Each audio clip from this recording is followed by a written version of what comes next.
Assalamu alaikum wa rahmatullahi wa barakatuh. Wa alaikum assalam wa rahmatullahi wa barakatuh. Itatu na gatanu ngo bita abana babo amazina kuri base. Aho ni muri Qur'ani. Yabisomye muri Bibiliya. Oya. Muri Bibiliya biriyo. Ntavyonzi. Aho kubera abana baregwa n'abarabu ugasanga umwana yise umwana ko ari we atamuvyaye. Imana ibwira Muhammad, burya Muhammad ni mwarimu. Kweli. Kugira amatata here ni mwita abana amazina kuri base. Ibyo bigishwa n'intumwa y'Imana nde? Muhammad. Uhezagiwe watanguye kumwemera. Ego. Mu Burundi batagendera ku mategeko y'intumwa y'Imana Muhammad. Ugiye kwandikisha umwana mwikomine bakakubaza ati se ninde ntawe tuzi baca bandika ngo pere enkoni umwana cyari bakurinyi na kandi rero mu gifaransa pas de règle sans exception, pas de règle sans exception. Mategeko genda wiga amategeko mutayize. Iyo habonetse amategeko harashobora kuba ikintu kitari mu mategeko kandi kikubahirizwa. None umwana avuze atagira se na nyina ntibamwandika bikomere ko afise nyina baramwandika ko se wiwe ekada pere enkoni na Yesu pere enko ni nyina Mari ya Yesu mwene Maria. Takbir, Allahu akbar. Acharaza mwarimu aja muri Matayo 22:41 nyarutsa Matayo 22:41 nibyo asoma ntazi byarimo n'ikigwa cya Matayo hirya kera kweli kabisa. 22:41 hagira hati nyarutsa abafarisayo bagikoraniye hamwe Yesu arababaza ati ibya Kristo muvyumvira mute ni mwene nde baramwishura bati ni mwene Dawudi ubu Dawudi ni watenda Maria kwakirizenu ku bwenge bwa Bibiliya na mwebwe Dawudi ni watenda Maria komeza nawe arababaza ati none Dawudi mu vyamwemu yamwitiye iki umwami harabandanya hati atuhoraho yabariye umwami wanje aticare iburyo bwanje ikibazo sasa Dawudi yise Yesu ko ari iki umwami kumvugo ya Bibiliya ibi nivyo canke Dawudi yavuze amafuti nkosoza Matayo 10:25 Matayo nyene Matayo 10:25 ego inyandikira giriti egira ngo iki Yesu aravuga ati ndaguhimbaza data mwami w'ijuru n'isi Yesu ngo Dawudi Yesu ngo niwe mwami Yesu ati putyo sivyo Yesu ati ndaguhimbaza data mwami w'ijuru n'isi kumbe Yesu ari umwami w'ijuru n'isi ati ko ari we Mana nimba Yesu ati ko data ari umwami w'ijuru n'isi Yesu nawe yatwara heyi iratwara kwa Jerusalemu yatwara muhira kwa Jerusalemu Yesu ati ndaguhimbaza data mwami w'ijuru n'isi Yesu yacatwara he kwa Jerusalemu nimba ari umwami atangira nahaba umwami mayibo Yesu ati mwebwe zininyo bari kumwana w'umuntu agira naharamba iki umusaya umuntu atagira naharyama y'umwami wahe araramwikani umwami wa heyi. Sasa mwarimu ikigwa mwaba bantu bane na mwarimu yagiyemwo kweli nindavuga ukuri acaragenda muri Yesaya 9:6 mazina gukosore kwanza ikibazo birariza abakristo ubwenge hano muri Yesaya 9:6 havuga ngo kuko umwana tuvukiye ikibazo ibi byari byahishuriwe nde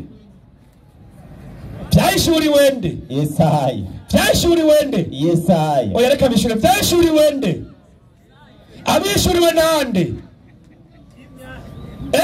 asha Yesaya abishuriwe nande n'Imana hamiyo nagira ivuke zitenzira zingahe aba bafise ubwenge ba Yesaya yishuriwe n'Imana none iyo Mana ari kuvuka kandi yamuhishuriye akiri ndogo Imana ikivuga kuko umwana tuvuke kandi yahishuye probleme ku bantu bafise ubwenge buri kugiye twebwe nk'abayisilamu ubwo bukinga ari twobwemera oya n'ukuri icyo nirementanya Imana ishurire Yesaya ikimwishurira n'indi Imana igira ivuke basha mureke kuri ku mutwe mu maguru ko munyegera mucahe soma inyandiko mwarimu. Yesaya 9:6. Naam. Inyandiko igira iti kuko umwana tuvukiye. Ico gihe ni presa. Ni presa kuko umwana tuvukiye. Si kuko umwana azotuvukira. Muri kazoza ndamuguha. Aha muri Yesaya umwana agize gute? Aravutse. Mu gihe c'umwami nde? C'umwande Yesaya cyane muvugishwa Yesaya. Umwana aravutse. Yari yabanjwe kuvugwa hehe. Ni muri Yesaya nyene 7:14. Soma hiyo. 7:14. Naam. Tunasoma ufafanuzi. Soma inyandiko kwanza. Aha. 7:14. Inyandiko igira muri Bibiliya yera. Muri Bibiliya yera. Aho ndacayo mu nyuma arindira gatoya. Sawa kabisa. Nagezeyo. Ego. Nico gituma. Uhoraho bw'iwari wagira bihera ikimenyamenya. Uhoraho yagira bihera iki? Ikimenyamenya. Nimba Uhoraho wagira tanga ikimenyamenya mu nyandiko bwiye Yesaya. Wumva waratarahari. Yarasanzwe ahari. Wumva agira tuke. Yitwa Imana.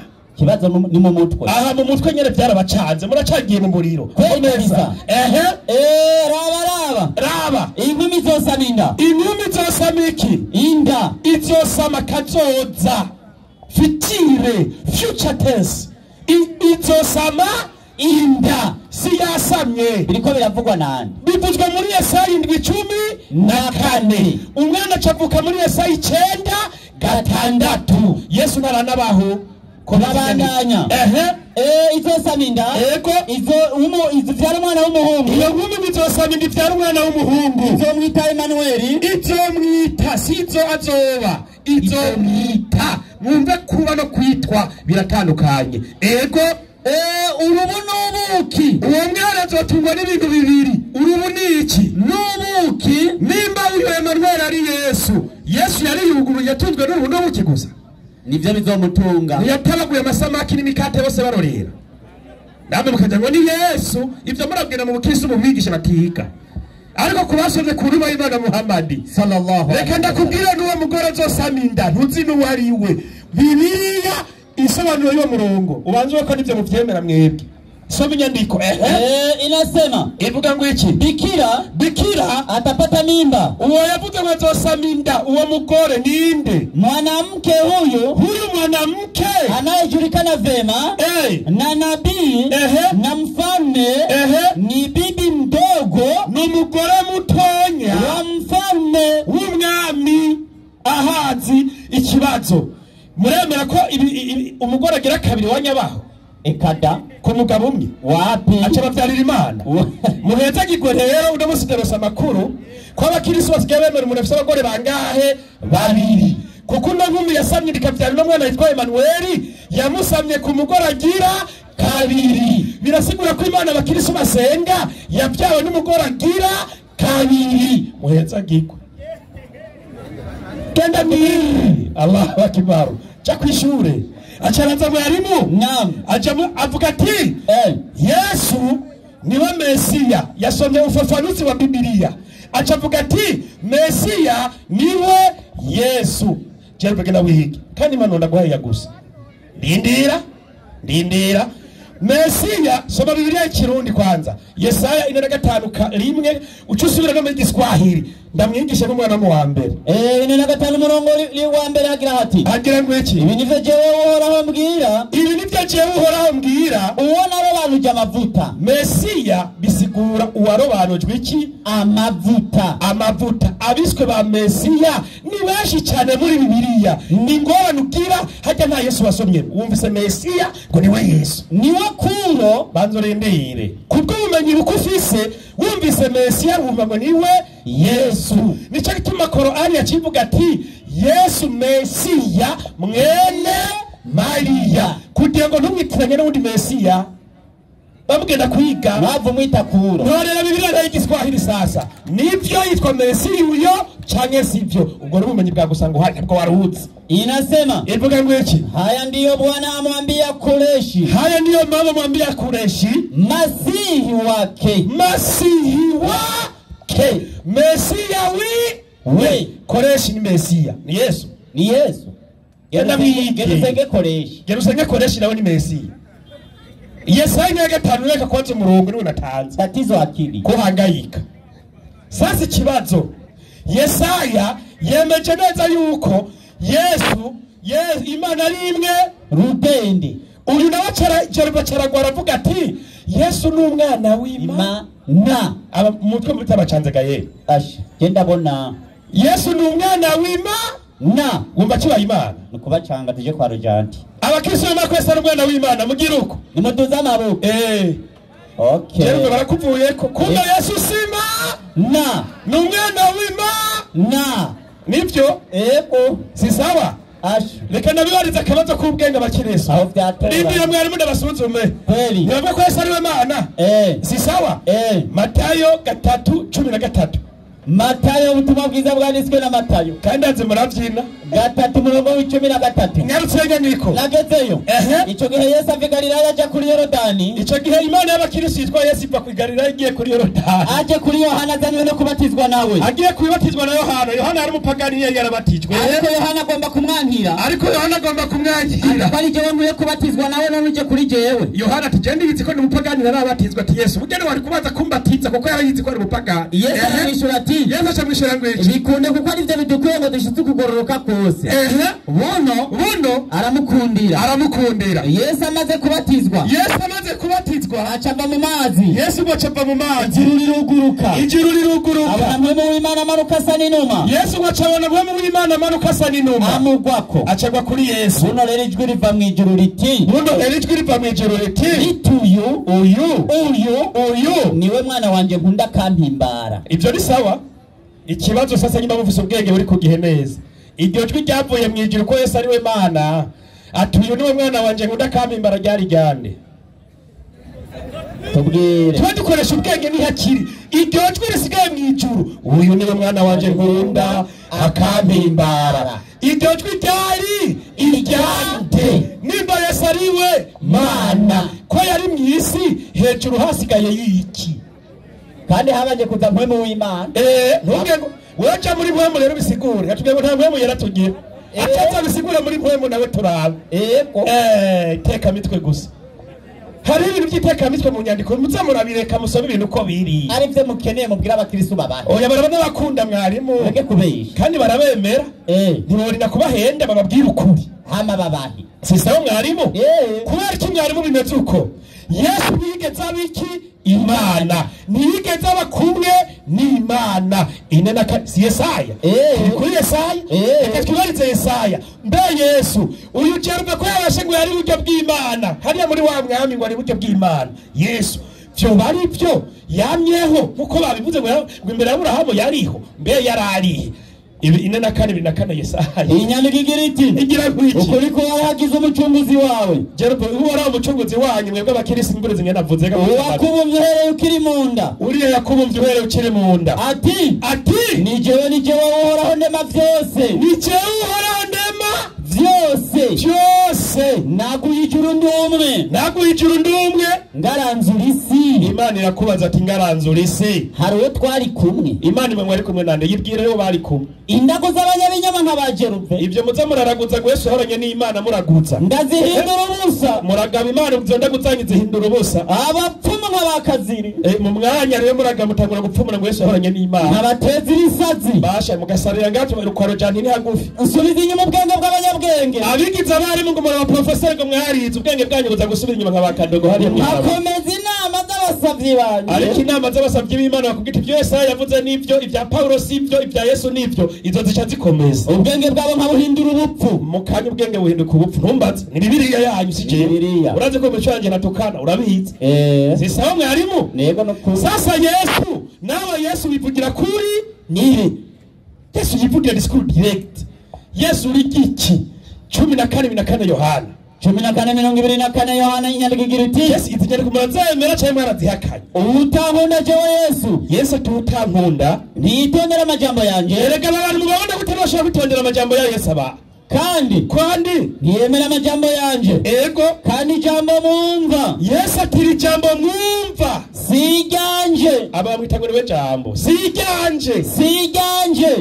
ariko ni data yantumye hinyuza Yesu ikibazo aho Yesu yari muri muhemu yari muri shetani ngirarimo shetani kuko tubwiye ngo twango tubivuga mu mwe no tubwire Yesu kuvuga ati ijambo mwumva si iryanje ariko ni rya data yantumye. Yari muri mwemu cyangwa ntiyari muri mwemu? Yari yataye mwemu yera kutunyoteza gusa. Acha aho nyene mwari 28 aho nyene 28 hagira hati ngwiki mwarumvise ko nibe babwiye ntindagiye. Yesu ati mwarumvise ko nibe babwiye ntindagiye. Ni discours direct Yesu nyene yivugire ariko nzobagarukako. Yesu ati nzobagarukako iyo muba munkunda muba munezerejwe nuko ngiye kwa data. Muba munezerejwe nuko ngiye kwande kwa data. Kubera iki? kuko data ari wandu ngwarutande Yesu. Inguvuguruze Yesu cyo kuvuga ngo abisiramu namwe mu yarabagira. Uvuguruze Yesu ti Yesu warabeshi ni wowe Mana. Niyo mpamvu namanumva wakana Yesu kavu. Murana musuzugura akana ruba ruzinga. Karazingamye. Kaba karazingamye. Okay. Nikakagazi. Kweli. Sasa mwarimu. Yesu yivugiye discours direct yuko data rutande Yesu. Nuhavurogota ngo Yesu gukora afise data ngo nwa Yesu wenyene. Oya. Maraki 2:10. Maraki 2:10. Naam. Inyandiko igira iti mbega twese ntidusangiye data. Mbega abantu bose ngo dusangiye data. Imana yaturemye si imwe. Wumva ari yatuvyaye. Oho. Yaturemye ngo ni imwe. Ihuje na Yesaya. Imvuga kuri. Paulo nawe acazimiza abakirisu. Nuko twari kuri Paulo nyene.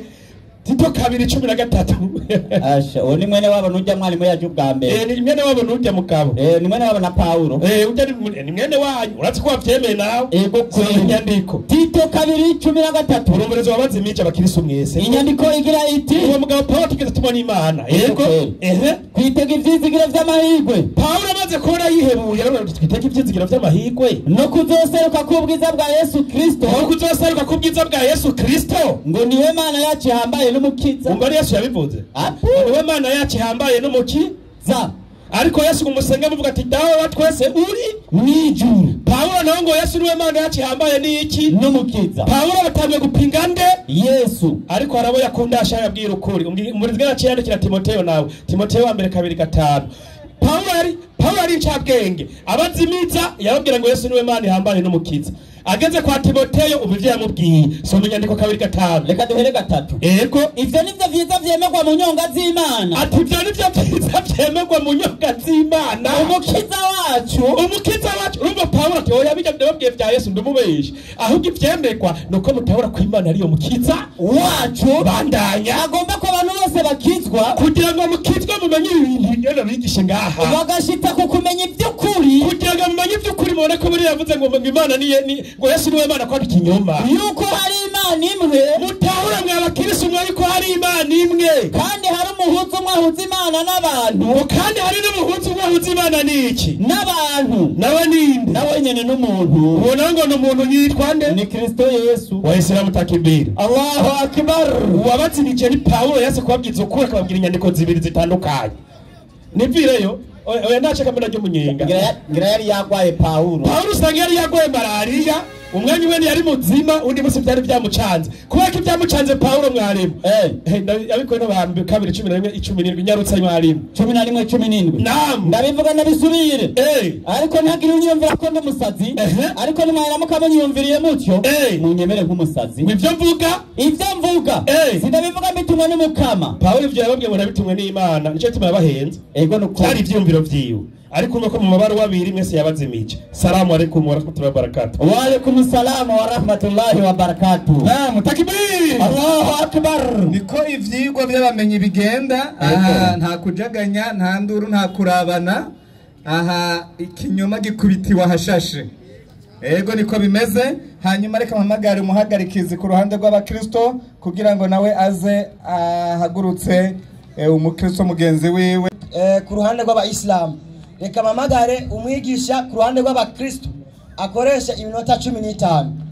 Haya wakristo haleluya. Amen. Izina ry'Imana rihabwe icyubahiro. Amen. 15 munyumvirize neza. Ivyumviro bene wacu baguma bazungurukako ni vya bindi ntibava hajya. Mugo twebwe uko tuza ngaha tuguma tubaduza ku yindi ngazi yo gutahura. Abashaka gutahura batahure, abadashaka ntibatahure. Ubungira ndabaduza ku kindi cyumviro cyo gutahura kugira ivyo gumuvuga ngo data ngo avugwa ngo Yesu avuga ko ari we yamutumye ngo ninde. Siyo ngorane musigaranye ibintu byose uvuze mu minota 20 birimo icyo cyiyumviro gusa, kuko wasomye aho wasomye ngo data niwe anduta, ivyo byavuzwe na Yesu, ariko Yesu yarongeye aravuga ngo jewe na data turumwe. Huza ivyo vyumviro bibiri navyo. Ikibazo mwe tumwa tubabwira Yesu mushaka gutahura gace kuri we. Yego ashaka wabisomye aho Yesu yavuze ngo data niwe anduta. Mugo Yesu arivugira nyene 10 Yohana 10:30 ati jewe na data turumwe. Soma ucumanuka kuri 33. Hanyuma umuhinga ninde afata ivyo bintu bibiri kuri Yesu akabihuza akamenya Yesu wari we. Ubwo muzunguruka kuri cya kindi kimwe mu minota 15 rero ngenda kudugane ku yindi ngazi yo gutahura. Niba shaka kuratahura udashatse nakazi kawe somenya ndiko haravuga hati jewe na data sawa turumwe. Umviriza ibi ni Yesu abivuze. Abantu batamwemera bari ngaho haciye agenda gute? 33. Abayuda baramwishura bati ntitugutera amabuye kubw'ibikorwa byiza. Ubwo nyene baciye batora amabuye ngo bayamutere. Aravuga ati none impamvu muntera amabuye ni kubera iki? Ariko ntitugutera amabuye kubw'ibikorwa byiza. Ariko nuko warogose kuko uri umuntu. Umviriza mwumvira ari imvugo zibiri. Abayuda bapinga Yesu bo bavuga ngo wewe uri umuntu, ariko Yesu nawe ngo ari yigize iki? Kuko uri umuntu ukigira Imana. Yesu yavuze yuko bangana na se batora amabuye ngo bayamutere. Bavuga ati nitugutera amabuye kubw'ibikorwa byiza, ahubwo ngo nuko uri umuntu ariko ukigira Imana. Impamvu bamutera amabuye no kutamutahura. N'ubu Yesu yoza ngaha ababisiramu bose batera amabuye bakamutera. Yego ikibazo ni ikihe? Nico kutamutahura. N'ubu twatuguma tubatahuza. Umviriza rero ajya amakenga ufise kandi n'ubundi wese yagira. Reka ndayakure mu munota umwe hanyuma nsigurira abantu ingazi tutari bwashike ko mu gutahura umugambi w'agakiza. Ivyo byose mutumva data umwana ngo data ni wanduta, ijwi ryavugiye mu ijuru Yesu ari muri Yorodani, wowe ukaca wumva umengo ni batatu ukumva umengo ni babiri. Ije nibanga ry'umugambi w'agakiza nivyo nyanda gusigurire kuko naye nakurindiriye. Umviriza inyandiko. Yego Yohana wa mbere 5:9 nta mana zitatu ziriho, ahubwo hariho amazina atatu akoreshwa kandi ayo mazina atatu niyo agize Imana. Soma aravuga ati avuga gute? Soma mu izina rya Yesu. Asawa ndaleka ku murongo w'indwi. Naye Roho ndiye ashuhudia kwa sababu Roho ndiye kweli. Mwemu ni washinyi naye kuko mwemu arukuri. Kwa maana kubera yuko nyumviriza neza kwa maana wako watatu washuhudia mbinguni, hari batatu bashingi naye mwijuru, Baba, Data na Neno, Jambo na Roho na Roho Mtakatifu na Mwemu Yera, na watatu hawa ni umoja kandi hawa watatu ni kintu kimwe. Umviriza rero ini ona umwanya wose yagumezunguruka kwa ruguma vuga ngo none ngo data ngo none ngo bimeze gute? Data na Jambo ari we mwana hamwe na Mwemu Yera si Imana zitatu, ahubwo ni Imana imwe ikora mu buryo butatu. Ibi rero ntavyo yumva, nico gituma naho wabisigura umwaka wose agifise yangorana yo kutagira ubumenyi bw'ivy'imwemu ntavyo azigera yumva. Ariko twebwe kubwa Mwemu Yera turabitahura, izina ry'Imana rihabwa icyubahiro. Amen. Ibintu byose wavuze mu minota 20 icyo cyunguro cyonyene kirafuse. Yego kumenye bwabo buke baca bavuga ngo izo ni Imana zitatu dusenga. Ndasubiramwo, si Imana zitatu, ni Imana imwe ikora mu buryo butatu. Niyaguma avuga ivy'Imana zitatu ndafise ubutatu bw'abayisilamu bwanditse muri Korani yabo, ndaza kubusoma niyabicokoza nakazi kiyo. Je ndiko ndigishiriza ubutatu bw'abakristo kandi turabwemera 100%. Umwizo ndabwira ibanga rimwe. Igihe Imana muri Matayo 4 hajya yasomye igihe Yesu yari muri Yorodani, hanyuma ijwi rikava mu ijuru ngo uyu mwana wanje nkunda akampimbara nimumwumve. Umviriza ibanga mu bitahure mu buryo bw'intemu nimutahure mu buryo bw'umubiri nkabariya turi kumwe. Ni kubera yuko Imana ibera hose icyarimwe. Imana yacu ni omnipresent, ibera hose icyarimwe, iraba ku isi kandi ikavugira hehe mu ijuru. Ndavyerekane Nehemiya 9:13. Umviriza, Imana ni omnipresent, iraba ku isi ikavugira mu ijuru, kandi inyandiko iri direct kuri ico cyumviro. Twebwe nta rujyajya. Wabonye ibigabane mwasomye, twatoye ibitabo byanyu tubahinyuza mu maso y'abantu bose. Uraza ukavuga amajambo ngaha abantu bakumviriza batabazi, yo kubaza ngo uri kurigisha. Aratora igisomwa, agatoramo akajambo kamwe, akacaguruka, akaja handi, agatora kandi biba ari ibinyoma gusa. Niyo mpamvu turi ngaha. Somye nyandiko Nehemiya 9:13 kubasoma n'abandika. Haravuga hati hasa, haravuga ngo sawa, uramanuka. umviriza, iyi ni Imana ngo uramanuka uhagarara ku musozi Sinayi. Imana iramanuka igahagarara ku musozi Sinayi, uvugana nabo uri mu ijuru, ariko ukavugana n'abantu uri hehe mu ijuru. Ijwi ry'Imana rikumvikanira mu ijuru, ariko ihagaze ku musozi Sinayi. Ikibazo ni ukubaza, Imana iyo mwe muvuga itigaragarije muri Yesu, nijye yari yahagaze ku musozi Sinayi? Ko Bibiliya ivuze ngo Imana yaramanutse ku musozi Sinayi, mugo ivuganira n'abantu iri hehe mu ijuru. Wewe wabisigura wewe cyangwa bayibwire zari Imana zingahe kabisa? Yahagaze ku musozi Sinayi, ni yari kiravugira mu ijuru zingahe? naza bivuge wawe mugarukanye ko kagatoki. Oya, urakoze. Urumva baguma bagira gutya, bisigura ngo batahuye ingorane bafise iri hehe mu mitwe. 17:5 Korani 17:5 Korani aravuga ngo none naona kuuliza habari ya roho. Nzurindire none we ntugumuhonda ku mutwe wawe, isonga umutwe wawe ni ufise ingorane. Somye nyandiko naona kuuliza habari ya roho. bakubajije ibintu by'impwemu, Sema we Muhammad ukivuga uti roho ni jambo linalohusika na Mola wenu. iby'impwemu ni ibintu bijyanye n'Imana. nanyi Mwebwe mw'Abisilamu mwe hamkupewa katika elimu nta bwenge bwo gutahura mufise, ujuzi ila kidogo tu. mwahawe ubwenge buke cyane gusa. nayo ni elimu Nubwo bwenge buke mwahawe ya vitu ni ubwenge visivyohusika na roho. ubwenge ataho buhuriye n'ibintu by'impwemu. Icyo yatuma aha naho bakongera umwaka ugumuza gusigura ivyo nyene. Nagusiguriye rero, si Imana zitatu ahubwo ni Imana imwe, kandi ibera hose icyarimwe. Umviriza rero Mika 1:3 ucumishura icyo kibazo. Mika 1:3 igitabo cha Mika tukwereke rero ibanga ry'ukuri Imana yaje ku isi, we ntiwabimenya. Mika 1:3 Mika 1:3 haravuga ati sawa, haravuga ati haravuga ati ndasoma mu izina rya Yesu. Hezagirwe. kuko haraba Uhoraho ahagurutse aviwe, agira manuke atambagiye ku mpinga z'imisozi yo mu isi. Ikibazo, iyo Mana yanyu itigeze yigaragariza muri Kristo, nijyari yamanutse hanyuma iratambatamba ku misozi yo ku isi, abantu barayibona. Ivyo vyabaye ryari? Nibatubwire. Vyabaye ryari? Nibatubwire. Oya, sinyandiko none ngira Muhammad ntawe yabona. Uhoraho agira viwe aze atambatambe ku misozi yo ku isi. Mbariya rero nijyari Imana yavuye mu ijuru, iraza iratambatamba ku misozi yo ku isi, abantu barayibona. Wewe ivyo wabisigura? Mugo twe turabisigura kubera yuko Imana yari ihaye umubiri ibana natwe turayibona. Yohana 1:14 ivyo twe turabisigura n'ingene vyagenze. Mugo we ntavyo wosigura. Soma haravuga ati, havuga gute? kandi uwo jambo yihaye umubiri, yari ihaye umubiri abana natwe twitegereza ubwiza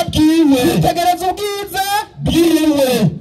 Jambo yari ihaye umubiri abana natwe twitegereza ubwiza bwiwe. Aho nyene yavuga ngo uwo jambo yari Imana kandi niwe yaremye byose, kandi uwo jambo ninde? Ni Yesu. Izina ry'Imana rihabwa icyubahiro. Amen. Impamvu rero yaje ni kubera iki? Hanyuma abantu bamumenya. Banusomere kwanza aho nyene 10 umurongo wa 10. Yohana ari mu murongo w'10. Yaje mu biwe ntibamumenya. Haravuga ati yari mu isi. Kwanza ikibazo nsize ngaha, yari mu isi kandi isi yaremwe nawe ariko isi ntiyamumenya. sawa bandanya. yaje mu vyiwe ariko biwe ntibamwakiriye. geza ngaho ikibazo nsigiye abayisilamu. uwo yaje mu isi kandi isi ikaba yaremwe nawe mugabo isi ntibamumenya. ninde? yaraje mu isi kandi isi yari yaremwe nawe mugabo isi ntibagirane ntibamwakira ntibamumenya. yarinde nibavuge nababwiye cyangwa itangura nta mwisilamu n'umwe naho bazana bose yoshobora iki kigo ntibikunda. umviriza rero impamvu yaje abi Filipi 2:5. iyi ni ibanga rihambaye cyane. Yesu yaraje ku isi yigira umuntu, baramubona baramukorakora kumva z'umugambi umwe gusa. musomaji ndasoma mu izina rya Yesu. muheza gigwe mugire wa mutima muri mwebwe wa mutima wari muri Kristo Yesu. ubona aho yarasanganywe ishusho y'Imana yiyumviriye ko kuringanira n'Imana ari ikintu cyo kumirako. kuguma mu cyubahiro cy'ubumana Yesu ntiyashatse kubigumako, ariko yisiga ubusa yabira ishusho y'umugurano acikusa n'abantu. umviriza iyi mvugo. Yesu nta nubwo yacitse umuntu, ahubwo ngo yacitse ubusa n'abantu. mu Giswahili ngo alichukua mfano wa mtu, bica bituma bamubona ku isi. aba rero kubera ya ngorane yo kutagira ubumenyi bw'ivy'impuhemu baca bavuga ngo ni Yesu umwana wa Mariya. kumbe wewe yaje yishusho y'umuntu kugira hari ikibandanya. kandi abonetse afise ishusho y'umuntu, abonetse ku isi afise ishusho y'umuntu, yicisha bugufi araganduka no gushika ku rupfu kandi urupfu rwo ku musaraba. isa yararupfuye kugira ducungurwe, izina ry'Imana rihabwa icyubahiro. amaze kurupfa rero akaducungura, misiyo yiwe yo gucungura umuntu irangiye ngaha ku isi. Yesu yasubiye mu cyubahiro cyiwe cy'ubumana, nicyo gituma ku murongo w'10 kugira nyaruke kugira ngo amavi yose afukana mu izina rya Yesu. soma ayivyo mw'ijuru n'ayivyo ku isi n'ay'ivy'ikuzimu kandi indimi zose zizazatura yuko Yesu Kristo ari uhoraho. izina rye rihabwa icyubahiro. Amena. aho mukwepa. Mburiza rero abo bavuze ngo Yesu ngo si Imana ngo n'umwana w'Imana, ico cyo bacemeye. urazi ibanga rero bemeyeho basi ngo n'umwana w'Imana. sawa. Korani 43:81. umviriza amajambo ya Muhammad. Korani 43:81. nyaruka umwanya wa mbere. Korani 43 uri hehe nyaruka. haravuga hati Korani 43:81. ndasoma muri cya gitabo kitagira wera. nta kundi kiravuga giti sawa. sema vuguti ingelikuwa Mwenyezi Mungu ana mwana, iyaba Imana arifise umwana wayo, basi mimi ewe Muhammadi ningelikuwa wa kwanza kumwabudu, nari kuba wa mbere kugirane kumusenga. bisigura ngo Muhammadi yemeje yuko umwana w'Imana aragirane arasengwa. nicyo gituma bamusenze 2:8-16. Yesu baramusenze bamubonye abigishwa biwe bamubonye baramusenga. izina ry'Imana rihabwa icyubahiro. ariko bamwe barakekeranya nk'abo bayisilamu, nabo baracyakekeranya. Yesu yaba atiyemera ko ari Imana, bamusenze yari kubankira kuko ntiyabankiye, yararetse baramusenga kuko afise icyubahiro cyo gusengwa. na Muhammad avuze ngo iyo menya yuko Imana ifise umwana wayo nari kuba uwa mbere kumusenga. yapfuye atabimenye, mugo mwe murabimenyeye ngaha. Imana irabagiriye neza, ni mu musenge mu mwizere muronke gakiza. murakoze. amen. izina ry'Imana yacu rihabwa icyubahiro. amen. abakristo turamukanye mu izina rya Yesu. amen. jewe navuze ati akarimi kumwe kararyoshe. zo ni nyishu kugira ngo dushobore gutahura